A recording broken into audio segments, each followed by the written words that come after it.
Hey, everybody, welcome to the writing room. So glad you're with us. I hope it's been a great week, that you've gotten a lot of words written down. But even if you've got what they call writer's block, it's usually like writer's deferral. You are blocked. You're just deferring it. Like, you're just not getting to it. No shame in that. But you're not going to get your book finished if we don't keep chipping away at it. And so what we wanted to do is use this episode to just talk really practically. And so my co-host, Kim Stewart, who's written more books than I've even thought of, we have just like some really practical questions Yeah. people had. So fun. We asked all y'all about questions you have about writing, and you responded in big ways. So it's so fun to read what's on your mind. And Bob, I think we should start with someone who said, have gotten this question a few different forms. This person said, my niece wrote a good book and she's trying to get it out there. Any suggestions? So what would you say to someone who already has the book ready to rock? How do you spread the word? Yeah, it can be this daunting thing, because you look at other people and you say, well, yeah, easy if you're Oprah, or easy if you're whatever. But you Right. could write a phone book and people would be Totally. like, Smith. So they would think that would be really engaging. But for like just average, ordinary people like us, the person that's listening to this podcast, how do you get the word out? And it's like to have more people meet you, not meet your words. And so by that, I mean, even if you're right, a really swell book, if people don't know you, if I don't have any interaction with you, I'm probably not going to read your really swell book.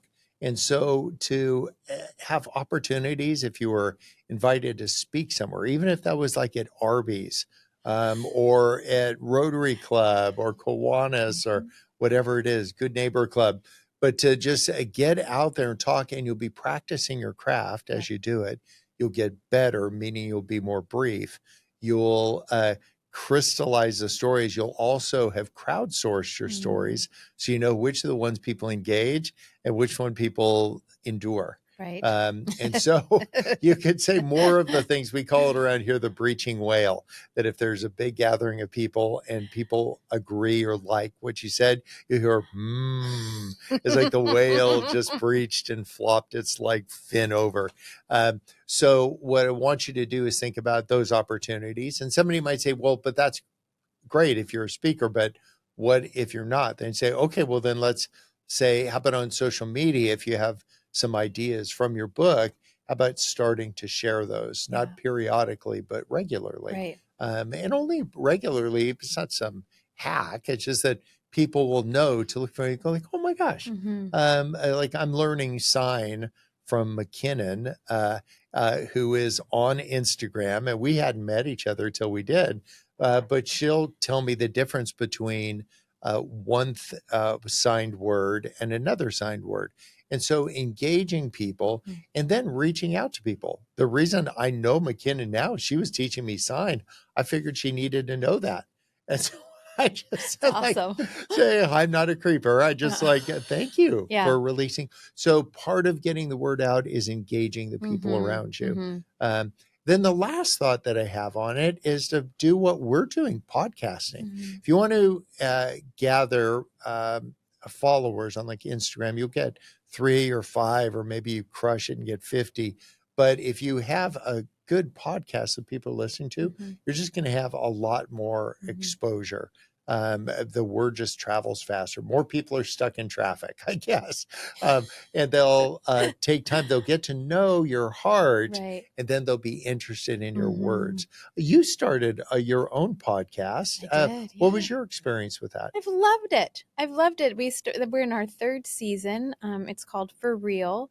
And I have so enjoyed being on the side of talking with guests, kind of hearing what they think about things, and then to hear from listeners how that pings with them. It has been such a fun part of my life that is connected to the writing, right? As you say, people get to know me and people get to know our guests, but it's not pitching a book all the time. You don't feel, it feels more like a conversation, which I just love. So yeah, if that is something that appeals to you, do it. It's actually very low cost to start it, and it's not super complicated, I would do just as Bob is saying, find what works for you, right? I think sometimes people get bogged down thinking, okay, now I have to find a gazillion followers and I need to speak at conferences. And then, they have this like imaginary checklist of how to get the book out or how to get the word out. I say, find the fast pony, find what works for you, what really is part of your wiring that works best and feels fun to you. I don't think a lot of growth happens if you are trudging. Some things, you just got to do. We all have to pay our taxes. But in general, if you really love to make beautiful things and talk about beautiful things on Pinterest or on Instagram, do that. If you like to be in the room with your readers, get into a room with your readers, right? So find what your wiring is and lean into that. You don't have to do all the things. Do the things that make sense for you. Yeah, say yes to people when opportunities come your way.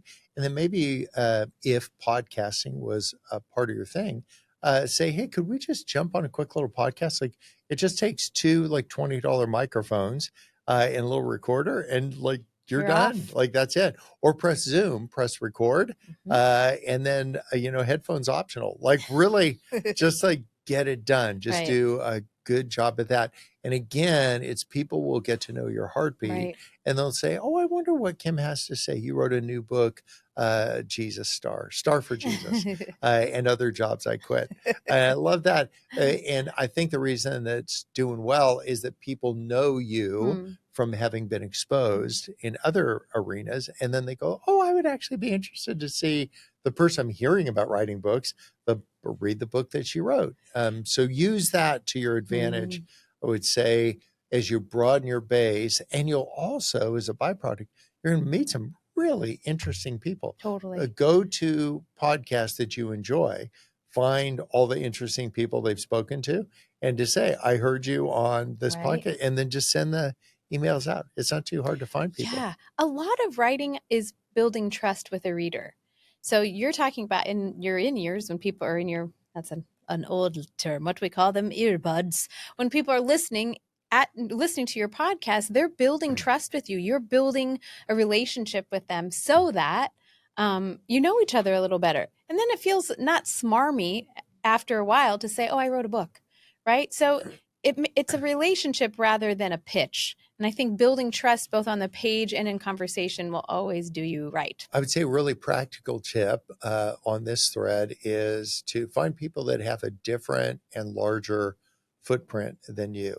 Just finding somebody as you're starting out that's really interesting can be wonderful, but it's better to find somebody who has a different and larger social media footprint than you. This isn't like gaming, social media and all that. It just makes sense that they're talking to different people. They won't know you from Adam, but they'll see that that person is on your podcast.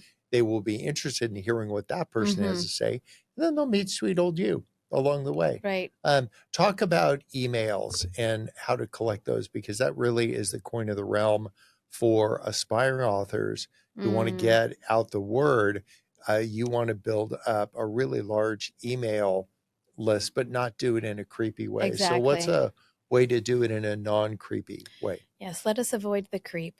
Yesterday, Mitch and I, my son Mitch is here and in San Diego area, and we were walking on the beach, and one of those plane people flew by with the banner advertising something. And I am elderly, and so I could not even read the words on this thing. I was too far away. I was squinting.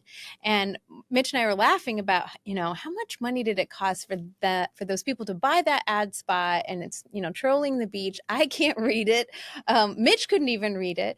That's a creepier way, I think, that because again, there's no trust with me. I couldn't even see what they wanted me to buy. You don't want to throw darts at a board and hope that an email comes up. I think even that process is saying to folks, you can trust me with your email address. So how do you do that? Just as you said, when you're speaking at Arby's and at Rotary and at MOPS, you bring along something or have a way for them to offer their email address in a very organic way. I'm not into buying lists. I'm sure people can do that still. I've not gone that route, but I've watched lots of authors do that, right? That they'll purchase that information. And what happens is that's me on the beach squinting, right? those people they're not picking up what you're laying down. So that doesn't translate to a relationship or a book sale in kind of what I've watched. Better idea is when you're speaking at MOPS or when you have, an ad spot in your podcast or other ways that you're interacting with readers on social media, they're more likely to give up that coin of the realm, right? Because an email address is pretty personal. A social media post may or may not be seen by a reader, but we really usually open our email. So they're having to give you that. I find it works best if you give them something. So in terms of good content that you're emailing, obviously, but also maybe you have an asset that you can offer. Maybe you have a PDF of something of 10 steps to blah, blah, blah, or whatever, wherever you're moving, whatever your content area is, wherever you're trying to have a voice, give someone something that means something to them, and they'll be more likely to jump in the pool with you. It's a kindness, and it also just makes good business sense. And they're really practical ones. You aren't loading yourself up with having to create a new something that's a giveaway where you can feel burdened. If you go the podcast route, just press the button and have a manuscript prepared of the podcast to say, hey, if you enjoyed today's podcast, then just send me an email, info@bobgoff.com, and we'll shoot that off to you. That just doesn't sound creepy. It sounds helpful. Yes, exactly. And so there was something somebody wanted to write down. Then rather than like steering with their knees and being a hazard in traffic, they could say, they know predictably, if I email them, they're just nice people. They'll send me a transcript. Right, exactly. And find the two things that matter to you. And then you can just press delete on the rest. But you will then have access because we can put great content out there. But if we don't know who's receiving it, this is your posse. And you kind of need to know who your peeps are so that you can stay in contact with them. And then don't carpet bomb people with advertisements for do this, do this, do this. Have like the majority of what you do content based. I know we think about that very mindfully with our team here because there are so many things going on. We feel like we would just be constantly saying, there's another thing, there's another thing. And I have to like have that discipline of getting content out. So for content, I don't quote Eisenhower, Abraham Lincoln, others. I would pull something out of a book, but I don't say book by Bob Goff and all that. That's not an infomercial. I'll just pull a phrase that I'm thinking about putting in a book. I'll drop it in. What do you do for content? That's super smart. It's super smart. I like that idea of dipping from the well, right? You already made the stuff, so you don't have to create something new every time. You've already been in that stream, right? So this woman who says her niece has the book, she probably has some beautiful content in that book. So cherry pick and make sure, as Bob's saying, this doesn't mean a 10 email series, right? Like just be in front of her. And again, the question always is, what does my reader need? If your reader needs encouragement, cherry pick the encouragement chapter. Right? If your reader needs to feel like she's not alone, well, what have I already written? What am I saying? Where am I already in that space so that you can meet her where she is? Then it feels much more like I'm going to coffee with my reader instead of I'm trying to get them to do something. Yeah. Literally reading the room to just say, what's that person doing? They're probably out jogging right now, or, you're doing whatever you're doing when you're listening to this podcast right now. And so just assume that person that you're speaking to is in the middle of that. And most people don't need information. What they need is encouragement. And that isn't where faith can really matter to people. You can let people know you have an orthodoxy about the way you see the world. And my faith is so orthodox. I think God loves everybody. So God so created the whole world. That's right. And it didn't say Prince, except for to just say, even though I would like First Babylonians, I would say like I would have all these carve outs, but what I would want to do is that God creates everybody, so you can communicate an orthodoxy without taking on every social issue of the day. So I'm not saying they're unimportant. I think they're really important. They're just not really important to me compared to this orthodoxy around loving people. And so to create a safe place when you're doing what you're doing, in my words, whether they're written or in podcasts, I want to be Switzerland. Like give me a bar and chocolate and a bobsled. Some people revel in creating some controversy, saying something a little edgy because they're trying to get a rise out of people. And some of the people that they'll attract are people that they will indeed get a rise out of. But those wouldn't be my peeps I'd want to like hang out with. Right. And so know who it is that you're talking to, read the room. Somebody who's looking for edgy would run right past me. Right. Like I just don't have, I'm more rounded. Yeah. No, you're knowing your reader for sure. Okay, we've got a little pivot here to another question from our audience. This person says, how do I navigate being inspired by other writers and also ensure that my output is all mine? So how do you walk that? Yeah. So what you don't want to do is start farming somebody else's words and ideas. But what you can do is be informed by those and then say your unique take on that. And so it's good to be mindful of that. I think we are all influenced by everything that we read and hear. We start using phrases of the day or some, commercial gets so embedded in our culture that it becomes part of our cultural expression about how we do whatever. And so being mindful of that to say, is there a new way to describe a familiar idea? And metaphors are the way to get there. Like idioms, to find out where did that come from, like righting the ship. Like when all the containers start listing on one side, and then the boat is then listing to one side, righting the ship means losing the container.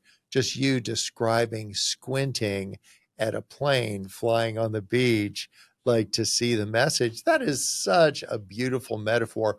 What I would do is I would not write that down because I would later think that was my idea and I would be farming your words to do that. But I immediately thought, what a great way to describe that. But you might take a beautifully said idea like that and to say, if you've been to the doctor's office and they say, they have the word chart in front of you with all the letters and they go, what's the bottom line you can see? I'm always like kind of like snarky. I'm like made in China. So, but what if you say, analogize what you're doing to when the optometrist says, is it this or this? Is it one or is it two? And then at some point you just say, good enough, get your glasses. Because they're just like, they're so close together. And that all came from hearing you take this great analogy of being on the beach with Mitch and seeing the guy towing the banner and he had a message, but it was just, the guy was flying too high. I'm like, that'll preach. But I would be careful not to write that down because a week from now or 3 minutes from now, I'll forget that it was you that said you that. You can have it. And then I'd feel bad. But what I could do is I would write down in an email to myself, like an eye exam that you can't, whatever, like an optometrist saying this or that. And it is not in the same zip code as what you said.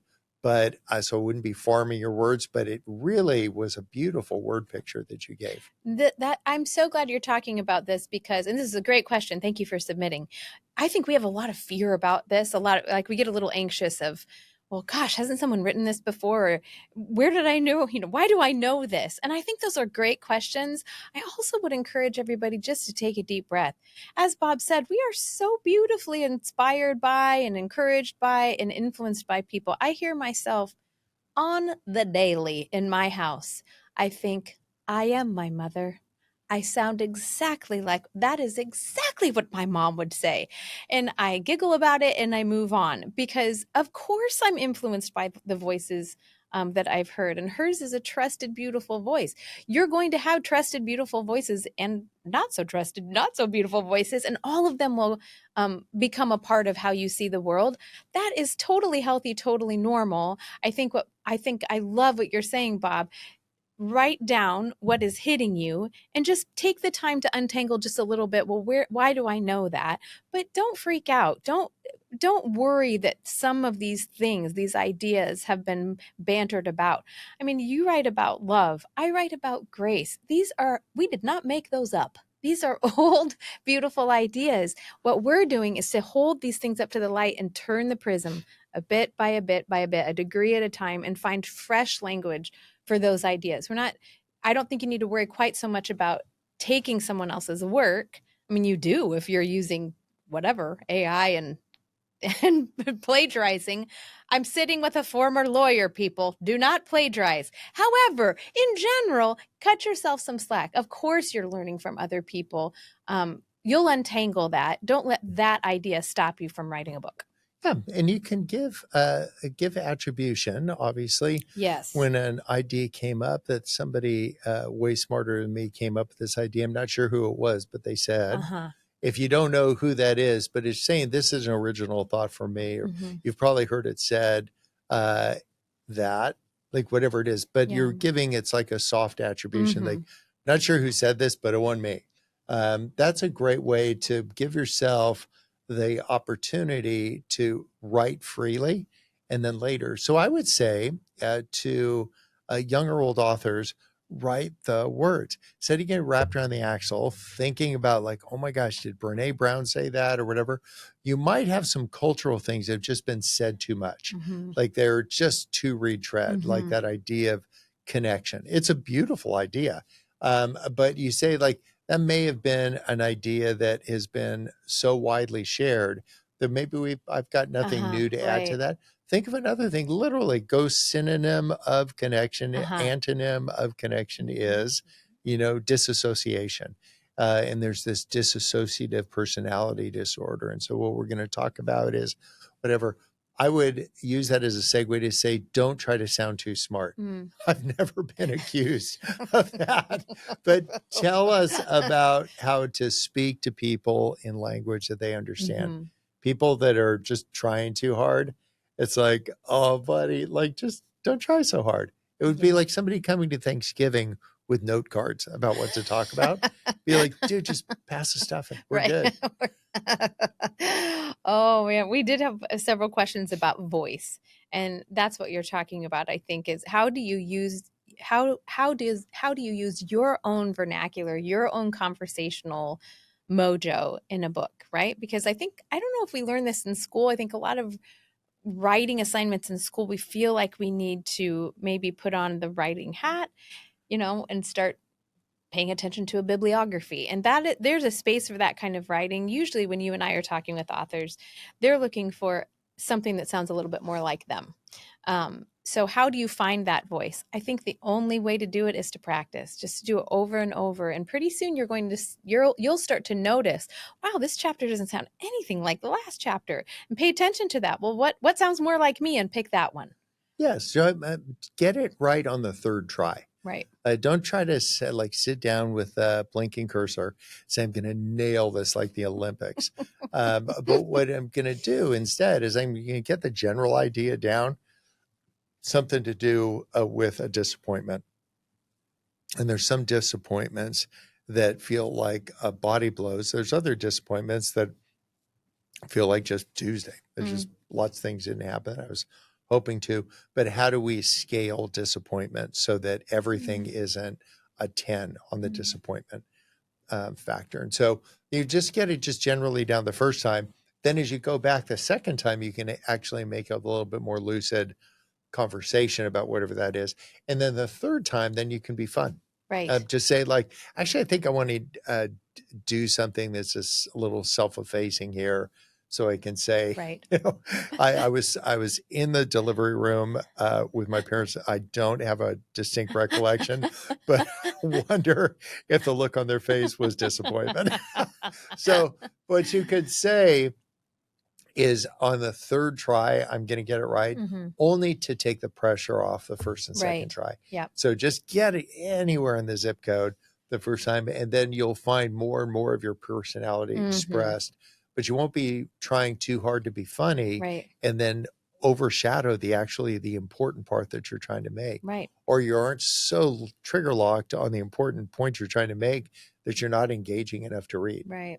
Yep. It takes a minute, right? I think the longer I write, the more I notice that cadence in my writing, right? So when you're saying the delivery room story, oftentimes I can't find that the first time around. So you write it out, and then you realize as you read longer chunks of what you've already written, this goes too far. This goes too long without a breath for the reader, right? You and I talk a lot about this with friends when we have writers retreats at the Oaks and when we're in coaching conversations. When you're writing, particularly about a difficult thing or something that was difficult for you or traumatic for you, or things that you're really having to kind of take the layers of the onion off bit by bit, it is a good thing for your reader and for you to have a little bit of a cadence of mercy. In other words, you don't just jump in and tell every single hard thing in one breath. Your reader needs to breathe. And you can see that the longer you write, right? So you're reading along what you've written and you realize, gosh, this has been a long time that I haven't allowed for a pause. Maybe that means white space on the page. Maybe that means a section break or a chapter break. Maybe that's a story like The Delivery Room to kind of give people a moment to say, okay, we're in this together. But the longer you kind of develop that on your own, you will start to notice when the breath needs to happen. You also find by dwelling in those areas, kind of getting it down, then you say somehow, maybe we're going with a delivery room story, then you'll find adjacent words, people with a jaundiced view of whatever. And so you found a connect to the whole delivery room, and then now we're jaundiced. I would stay away from the hokey Christian where you need to shine some light, and then the jaundice going, now your kidneys are working. So I would stay away from the things that feel like that you've gone around the bend. But to just say you might find adjacent ideas. And if we get it down the first time as a rough draft, then you can think of these as all like just placeholders for better words, that they're flat spots for new words that are more descriptive, more entertaining, a twist on a phrase to land there. And I found that helps. Now, for the uber organized person, they might wireframe everything. We had questions about that. Yes, yeah. I remember in the bar exam, and I felt like the Rain Man. I can take a bar exam anywhere, like California, Nevada, Washington.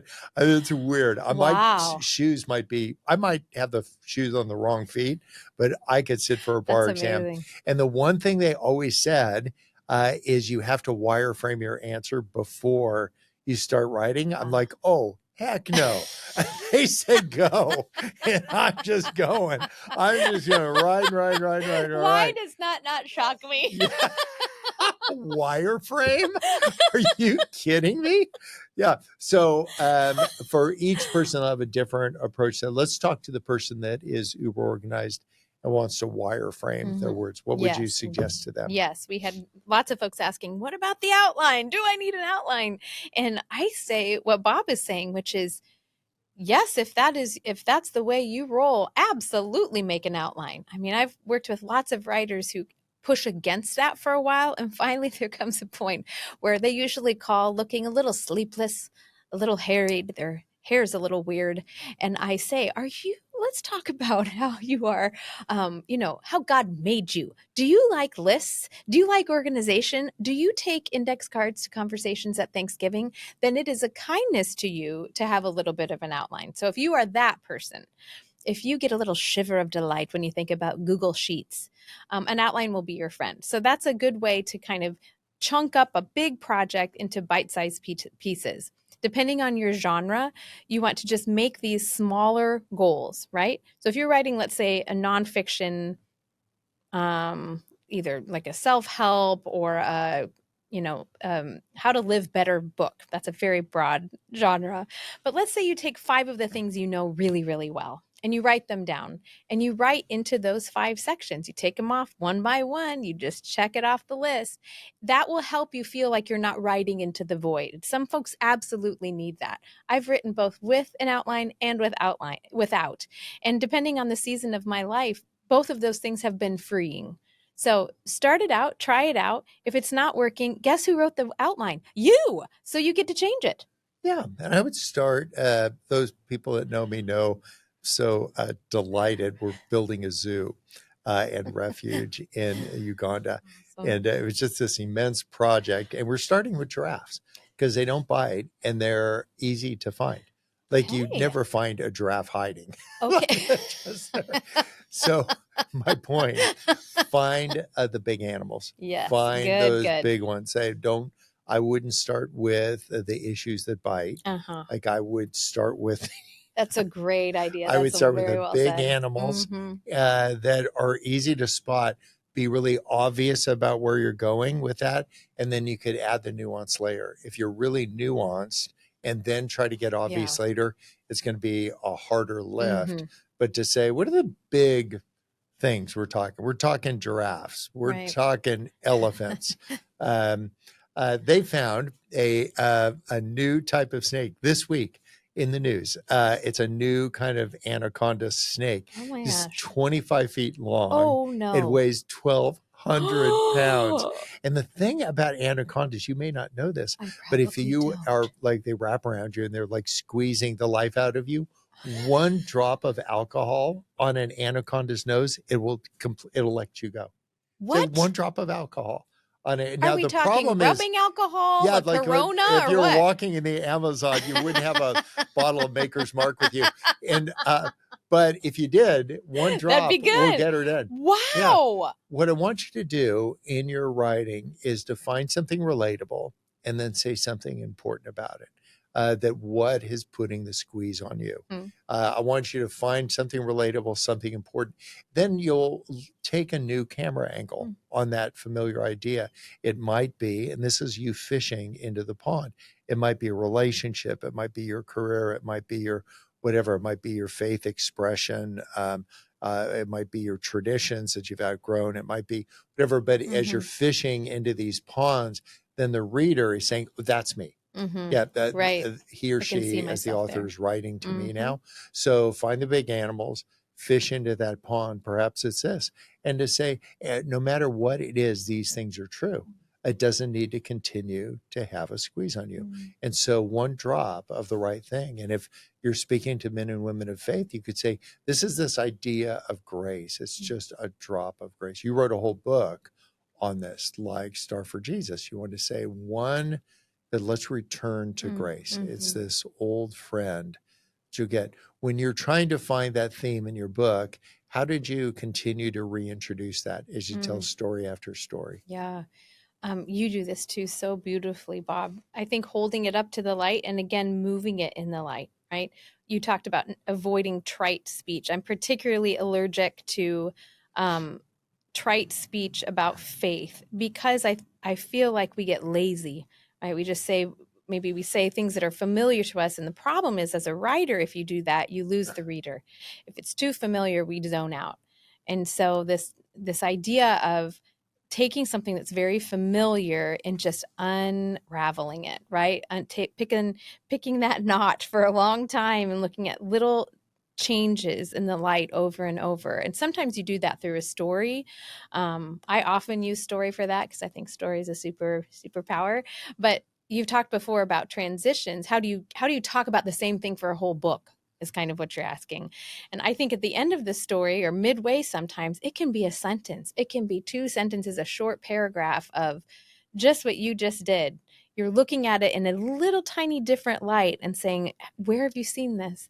Why does this look different right now? And speaking into that, instead of saying what you just said 2 chapters ago, letting the light shift a little bit. I'll give you an example. One of the chapters in the new book came out of, well, what isn't grace, right? What it's not. I started hearing from people that they'd heard grace used in ways that absolutely are not what it is. And so shifting the light a little bit and going from a backward angle, in other words, and saying, well, I know it's not this, right? I know it doesn't look like this. Sometimes that's helpful. So using the negative construction of the sentence, I know we've talked about this. Let's talk about what it's not. Sometimes that's a good idea of finding another angle to talk about the same theme, but moving it in the light, learning new things, taking one layer off at a time. Yeah. And as you're doing this, a little bit of self-disclosure about who you are as an author, but not making it about you. Right. We have a place in Canada and there are these, they're not mussels. What are they called? What are those things people buy and they put some oysters? Okay. Yeah, there's oysters everywhere. I think they're just nasty. But there are these oysters everywhere. And we always caution people when they come up, like check the red tide first to make sure, because the first evidence that you have that this bivalve is been like it's red tide is your lips will go numb. Okay. And then like body organs start shutting down. Okay. But if you got a light case of it, you just have numb lips for a little while. And so finding something that is like real world that described a little bit about your world, but then immediately took the camera off of you and to other people, and that you could say how that could be kind of funny. It could be like actually really tragic too. But there's people from a couple of countries, actually some that we're not getting along with right now, that you turn them loose, they don't care if it's red tide or not. They're all about the oysters. All about the oysters. They see those, and back in the old country, those are like $12 a piece, and we have like, I don't know, 5 million, like every 100 feet, like they're everywhere. And I'm like, red tide. But they're like not thinking about that, evidently. I'm like, whatever, I've got the defibrillator. Oh my gosh. You might use something like humor to say, then land something that is important, to say there's a difference between control and influence. And grace influences. Grace does not try to control. So can you see from fun to landing something important? And you're not going to get that on the first try. Right. That'll come a little bit later. As you're trying, you'll say, oh, this would be a great place to have that conversation. Well, I'm just so glad we were able to like field a couple of these questions. So fun. Writers, you're no doubt you have more questions. Keep them coming, but don't let your questions get in the way of you writing. Gosh, I still have questions about writing. I don't know what I'm doing. However, the difference between people who get the books out and people who just think about, hey, someday I should really get around to writing a book, are people that just have a process, have a regimen, follow that. They do what works well in their life and in the lives of the people around them, but they get it done because they know why they're doing what they're doing. So I would leave you with that idea. If you've had this urge to write, ping, where does that come from? Say, I actually want to leave that behind. I don't want to leave behind a 401k. Like somebody's just going to buy a set of golf clubs. But to say what I'm going to leave behind is some books for my kids' I learned from Sweet Maria. And with those words that I hope will actually have shelf life, I want to express some ideas that matter. And that will get me back into the tedious work of writing. We've been listening to The Writing Room. I'm so glad you joined us again. Get out, write some words. Like put your headphones down, write down a couple notes that you heard from Kim. Don't do the one about skywriting, but just riff on that. And then find a way to get those down as a first draft. And then just be kind to yourself, because there'll be a second and third draft, and you'll get funnier and you'll get more poignant. But those will come, but they only come after you start with that first draft. So get hopping. All right, you guys, we'll talk to you next week.